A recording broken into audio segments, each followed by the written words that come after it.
अस्सलाम वालेकुम, thank you for coming here on such a short notice. जैसा कि आप जानते हैं, आज ईसीआई ने डिक्लेयर किया कि कश्मीर में अब 3 फेजेस में इलेक्शन होंगे starting from the 18th of September. PDP welcomes this move, लेकिन हमारे कुछ सवाल हैं।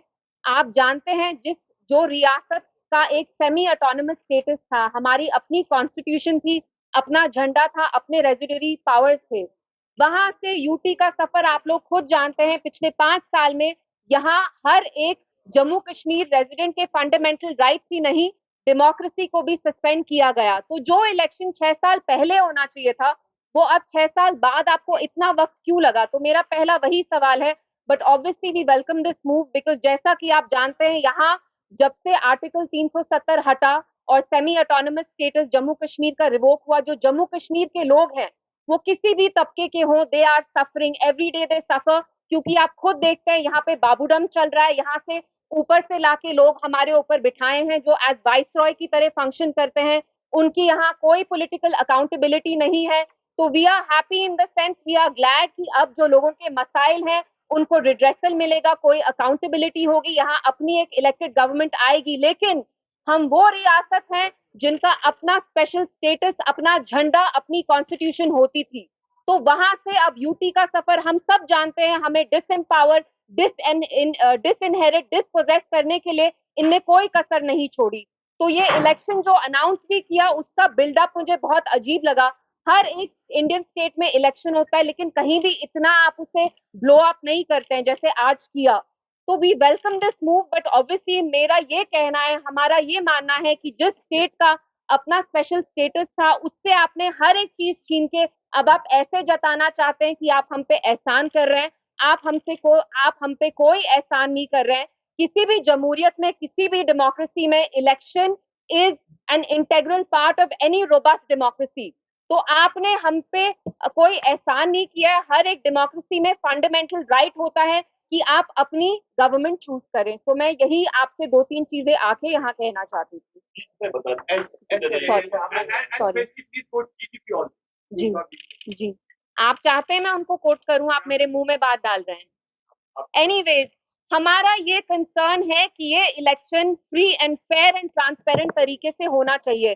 जैसा कि आपने खुद कहा, इलेक्शन डिक्लेयर होने के 12 घंटे पहले लगभग 150-200 ट्रांसफर्स अब्रप्टली, आर्बिटरली एलजी गवर्नमेंट ने किए, एलजी एडमिनिस्ट्रेशन ने किए। और हम जानते हैं, what ever said and done, LG administration का यहाँ जो बिहेवियर है, it's full of prejudice, it's full of बायस। आप जानते हैं कि वो बीजेपी को फेवर करते हैं और करते आए हैं, और जो यहाँ की बाकी पार्टीज हैं उनके साथ वो कितना हॉस्टाइल रहे हैं। और जैसे आपने आउटगोइंग डीजी के बारे में बात की, आप खुद जानते हैं कि वो कैसे पॉलिटिकल स्टेटमेंट्स इश्यू कर रहे थे, although that is not his jurisdiction. His jurisdiction, his purview lies in maintaining law and order. So of course, we also have an apprehension that this election should be free and fair. It should not favor any one political party, and BJP in this case.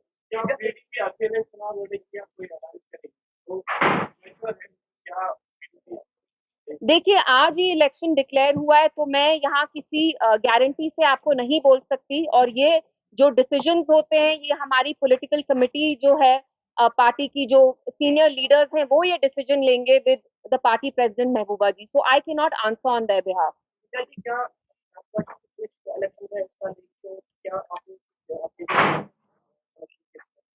देखिए, मैं महबूबा जी के behalf पे इस सवाल का जवाब नहीं दे सकती, और मैं देना भी नहीं चाहती। लेकिन जहां तक मैं समझती हूँ, Mehbooba ji will not fight an election in a state जिसकी वो चीफ मिनिस्टर थी जब हमारा सेमी ऑटोनमस स्टेटस था, हमारा स्पेशल स्टेटस था। I don't think she wants to fight this election, but आप ये सवाल उनसे पूछेंगे तो बेहतर होगा।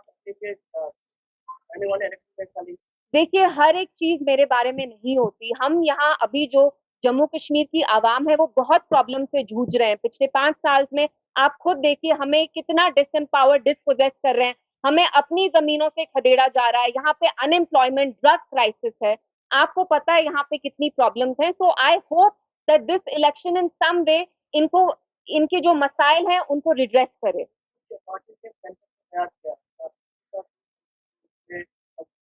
देखिए, हमने भी तैयारी स्टार्ट कर ली है, एंड इंशाल्लाह with in a week to 10 days we will be releasing our manifesto as well. Ma'am, आने वाले इलेक्शन में आप अपनी पार्टी को कहाँ देखते हैं, क्या expectation देखिए, मैं कहना चाहती हूँ कि मरकजी सरकार left no stone unturned to break PDP. आप खुद जानते हैं कि कांच की जैसे टुकड़े टुकड़े होते हैं, वैसे ही इनकी कोशिश रही, क्योंकि महबूबा जी एक बुलंद आवाज रही हैं और वो बोलती आएंगी। बट अल्हम्दुलिल्लाह, regardless of their efforts, you seen that even in the parliament elections we performed very well. तो आगे जाके भी हमें होप है, हमारे जो वर्कर्स हैं दे आर वेरी हैप्पी कि इलेक्शंस अनाउंस हुए, and we are hoping that we put up a good fight, and inshallah we are hoping to win. Specific agenda क्या रहेगा पीडीपी का यहाँ पर, अगर इलेक्शन के लिए जाते हैं, Sorry. अगर वो इलेक्शन के लिए प्रोटेस्ट करते हैं तो मेन एजेंडा ऑफ इलेक्शंस क्या होगा? देखिए, ये सवाल जी स्पेशल स्टेट्स है, जी जी तो क्या वो भी एजेंडा में होगा और बाकी क्या? एवरीथिंग। आप देखिए, जो यहाँ अनएम्प्लॉयमेंट है, जो डिसपोजेशन है, डिसएम्पावरमेंट हुई है, उसका रूट कॉज ये है कि हमारा स्पेशल स्टेटस रिवोक किया। अगर वो नहीं किया होता, यहाँ डायरेक्ट रूल आता नहीं और ये लोग ये चीजें नहीं कर पाते। तो obviously in Kashmir you can not isolate one issue from the other. हम ये नहीं कह सकते कि हम लोकल इश्यूज पे ही लड़ेंगे और इतने बड़े मसले को हम साइड स्टेप करेंगे। It has to be very holistic. We will talk about everything. You feel that it is a very important factor with all party members regarding the election. बात करनी है, In what sense? like very important party members. I feel like Jammu Kashmir में जो मरहम लगेगा वो तभी लगेगा जो यहाँ पे सियासी सारी पार्टीज हैं वो अपने डिफरेंसेस असाइड करके एक साथ आएंगे। लेकिन आपको पता है पॉलिटिक्स में you don't always mix it, a lot of times it's like तेल एंड पानी, ऑयल एंड वाटर, आप मिक्स नहीं कर पाते। But ideally yes, all political parties here should come together and fight for what was taken from the people. Thank you, शुक्रिया।